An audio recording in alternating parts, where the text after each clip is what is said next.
Ionian, resolved and unresolved. So what we're going to be talking about here are chord progressions and how they actually work. This is probably the most important topic that I teach. I've never seen this done adequately, or usually it's ignored. I don't even hear it talked about when people are talking about chord progressions. But this is a big one. And we're going to be talking about this obviously in relation to Ionian, the Ionian scale, which in terms of progressions, that means we're going to talk about the G major 7 chord a lot. So this all stems from the fact that the fourth interval is unresolved in the Ionian scale. So whether you play the scale and you're soloing, or you're playing the chord and you add the 4 in, regardless of whether you're soloing or playing the chord, the 4 needs resolution. Otherwise you get unwanted tension.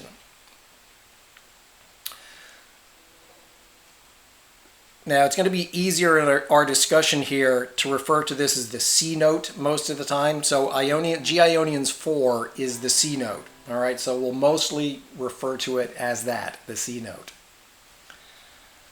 So when G major 7 is being played, I can play all 6 of the other notes in the scale, or if I'm playing a chord, I could play all 6 other notes without creating a problem, because again, the C is the only one that creates the unwanted tension. So what would happen, for example, if I played some other chord in the key when the song said to play G major 7? So the song says play G major 7, but I play some other chord in the key. Now, why would I even think to do that? Well, because all chords in the key come from the same group of 7 notes, and in this Ionian scale, I can play all but one of them, so maybe I could play some of these other chords. So for example, if the song said G major 7, but I played an A minor 7, how's that going to sound? Well, it's not going to sound very good because A minor 7 has a C note in it. So it's not the other notes in the A minor 7 chord that are going to create a problem. It's simply the C note. So that being the case, though, A minor 7 is not a good chord to play if the song says play G major 7. Well, let's go through all the chords in the key and see what notes are in those chords. So G major 7 itself, G, B, D, and F sharp. Obviously, the G major 7 chord is resolved to itself. We just said that the A minor 7 chord, which is A, C, E, and G, has a C note in it, obviously. That's not going to work. B minor 7, B, D, F sharp, and A. There's no C note in that. So we're going to pretend that the chord says G major 7 in the song. That means the bass player is most likely going to be playing a G root. And not to confuse roots here, I'm going to play this B minor 7 chord way up here. So this is a B minor 7 chord. All right? But with a G root, in reality, that's just a G major 9 chord. So I could think and play lots of B minor 7 chords all over the place when the song says to play G major 7. Why? Because in reality, it's a G major 9 chord if I play B minor 7. All right, what about C major 7, the 4 chord in the key? Well, obviously that's got a C note in it. That's not going to work when the song says play G major 7. The 5 chord, D, which is D7, D, F sharp, A, and C. Nope, it's got a C note in it. The 6 chord, E minor 7, E, G, B, and D. There's no C note in it. So if I played an E minor 7 chord, all right, so here's an E minor 7 with a G on the bottom, that's nothing more than a G major 6 chord. So I could use it. The 7 chord in the key, F sharp minor 7 flat 5, F sharp, A, C, E. Nope, it's got the C note in it. So here's what we've just discovered.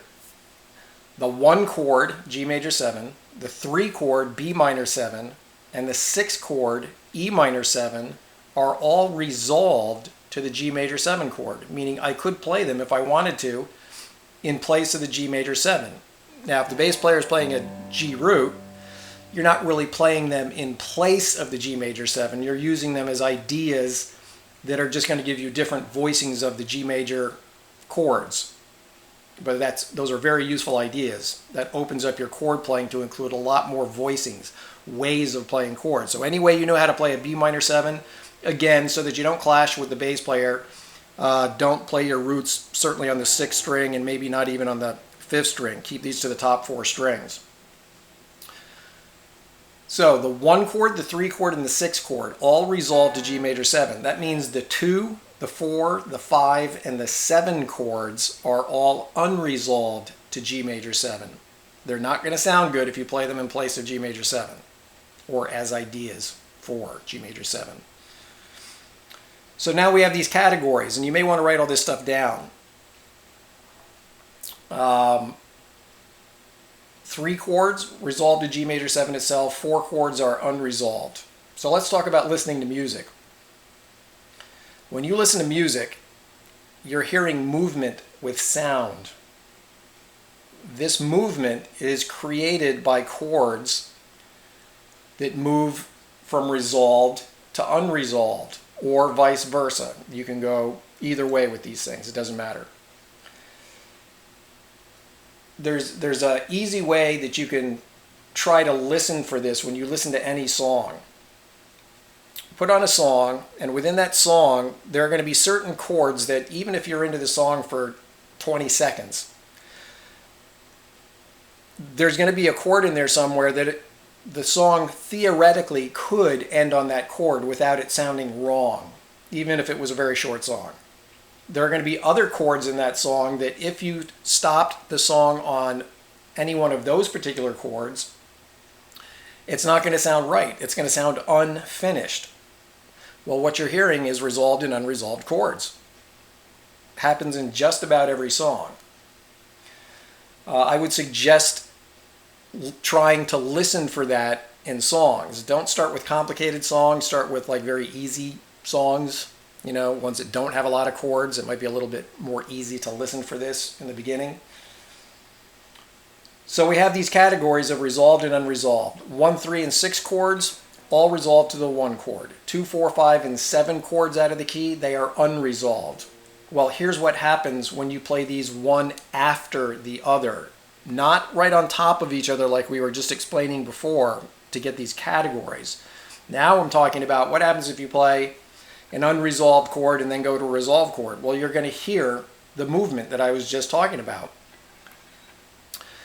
So if I make up a little progression here, it goes A minor 7, G major 7. Let's just listen to it, and I'm going to do it over a few times.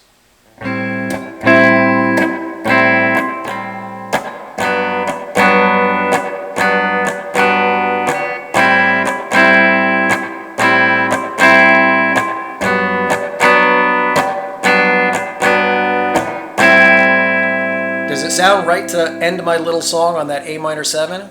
No, it doesn't. It sounds right to resolve it or end it on this G major 7. Why? Because A minor 7 is unresolved to G major 7. So now when you play these unresolved or resolved chords one after the other, you create this movement and rest, or tension and release. Same thing. This is very important. What it means is the 2, 4, 5, and 7 chords all have the same function, the same use in this situation. They are all going to create movement in relation to that G major 7 chord. And we're just going to keep concentrating, even though I said B minor 7 and E minor 7 are resolved to the G major 7 for now, so that we get our ears attuned to this a little bit sooner. We're just going to keep playing the G major 7 for the resolved. We're not going to right now look at the B minor 7 and E minor 7 as resolved chords, even though you could do that. So we just listened to A minor 7 to G major 7. Well, here's C major 7 to G major 7. It's going to have the same exact effect.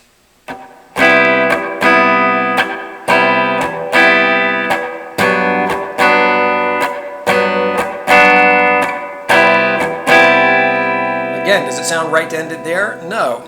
It would sound right to end it on the G major 7. Now, A minor 7, an A minor 7 chord doesn't sound exactly like a C major 7 chord. Nor is A minor 7 going to sound like the F sharp minor 7 flat 5 or the D7? But any of these unresolved chords that we use are what you would call different harmonies of the same thing. The same thing being unresolved chords that are going to move to a resolved chord. So we have different harmonies. If I use F sharp, well, I'll do the D7. So D7.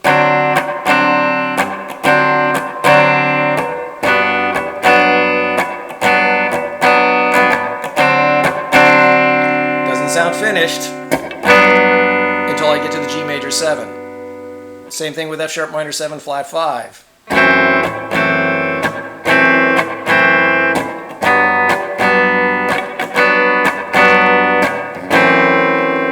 Sound finished at all. That does. So hopefully everybody hears that. Proof that what we're talking about is true, that the 2, 4, 5, and 7 chords create movement or tension in relation to the G major 7 chord.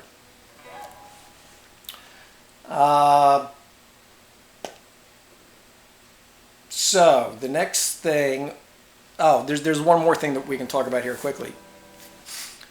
If it's the C note that's doing this, I can actually play G suspended to G, and it's going to have the same effect, right? So it's the C note that's making these other chords be unresolved to the G major 7. It's the C note in all of them that are creating this.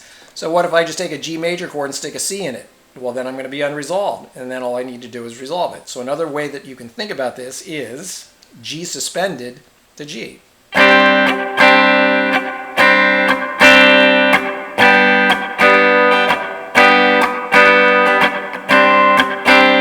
Unresolved.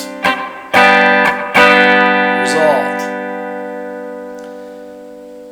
Okay, so this gets into reharmonization also, the basics of it. There's a reharmonizing songs and all of that. That's a big topic. But this will also allow you to begin to understand the basics of that. And what I mean is, let's say a song was written with the chords A minor 7 to G major 7. Well, you can change the A minor 7 to any one of those other unresolved chords if you want.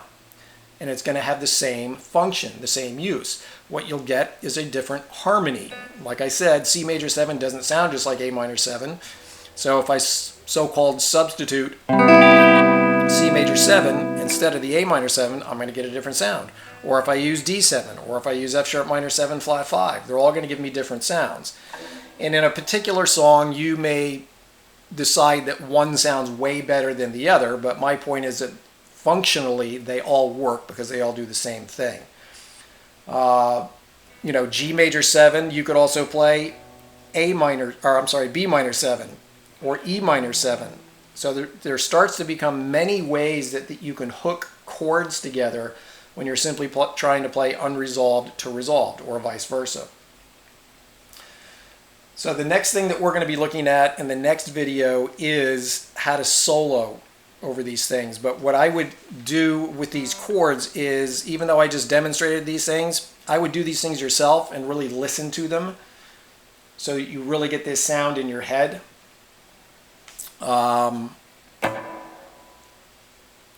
Another point I should make is,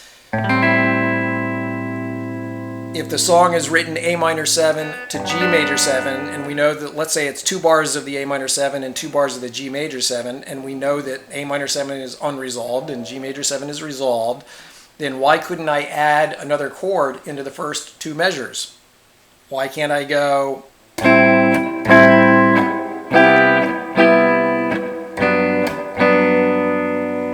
Well, you can. You can add in any of the unresolved chords. So what I just did was take something that was written simpler with 1 unresolved chord, and I put 2 unresolved chords in. Well, you could use all 4 of them if you felt like it. So you can start to take a simple progression, something written simply, and make it more complex. You could also do the reverse. What if it was written with a bunch of unresolved chords? You could keep it to 1 unresolved chord if you wanted to. All right, so that's all stuff to listen to and think about. Next video, we're going to be soloing over unresolved and resolved. See ya.